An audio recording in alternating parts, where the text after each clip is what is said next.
ischemia persists for more than 20 minutes, it will convert into necrosis। और आपको पता है कि necrosis क्या है? irreversible। तो अगर कार्डियक मायोसाइट एक दफा necrosis में हो चुकी है तो वो irreversible इंजरी है। और necrosis का क्या मतलब है? infarction। ठीक है, डेथ। इन्फॉर्मेशन का क्या मतलब है? Death due to decrease oxygen supply and decrease blood supply. और डेथ क्यों हो रही है? Due to necrosis. तो मायोकार्डियल इन्फॉर्मेशन का क्या मतलब है? ये तो बच्चों वाला कांसेप्ट है, जब हम लोग 9th क्लास से पढ़ते आ रहे हैं कि मायोकार्डियल इन्फॉर्मेशन क्या है। एनारोबिक ब्रेकडाउन ऑफ ग्लूकोज, जिसकी वजह से लैक्टिक एसिड बनता था, वो पेन वेंडिंग, ये सब कुछ हम लोगों ने कल के लेक्चर में डिस्कस किया है। क्या कोई मुझे बताएगा which part of the myocardium is most vulnerable to be affected by ischaemia? तो हमने कल डिटेल से डिस्कस किया था।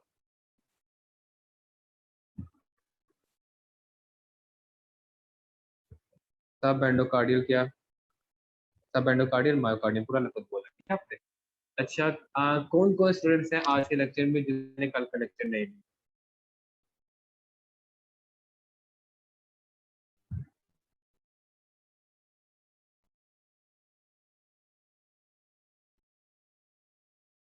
ठीक है, एक स्टूडेंट आ गया।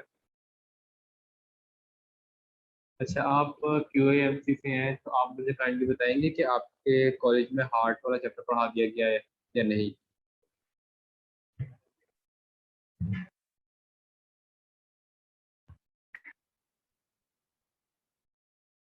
ये जो स्टूडेंट है QAMC से, आप बता दें आपके कॉलेज में पढ़ा दिया। अच्छा, को था कि सब endocardial myocardium is the first part of the myocardium which is affected by sleep. उसके पीछे दो कॉन्सेप्ट है। आपको पता है कि क्यों इन्वॉल्व होता है?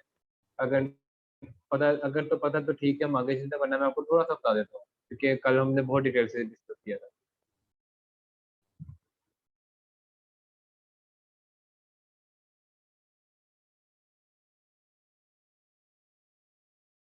अच्छा, चलिए मैं बता देता हूँ। सब एंडोकार्डियल मायोकार्डियम होता है ना, तो इसे बता रहा हूँ क्योंकि ना आज के लेक्चर में यूज होना है। जी जी, लेक्चर से भेजूंगा, लेकिन आज के लेक्चर में यूज हो रहा है ना ये कॉन्सेप्ट, तो इसलिए ना थोड़ा सा आपको बताना चाहिए। एंडोकार्डियम मायोकार्डियम का क्या मतलब है? अगर ये एंडोकार्डियम है ना, ये दिस इज द एंडोकार्डियम, और ये सारा मायोकार्डियम है, तो सब एंडोकार्डियल मायोकार्डियम का क्या मतलब है? वो पार्ट मायोकार्डियम का जो कि एंडोकार्डियम के नीचे है, तो वो ये वाला पार्ट होता है, ये वाला पार्ट।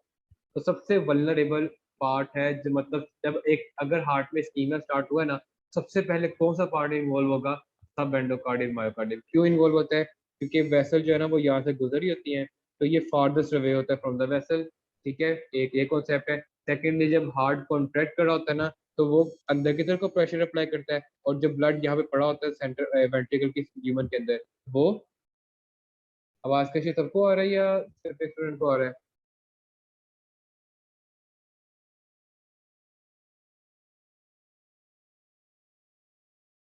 मुझे बताएं आवाज ठीक है या नहीं?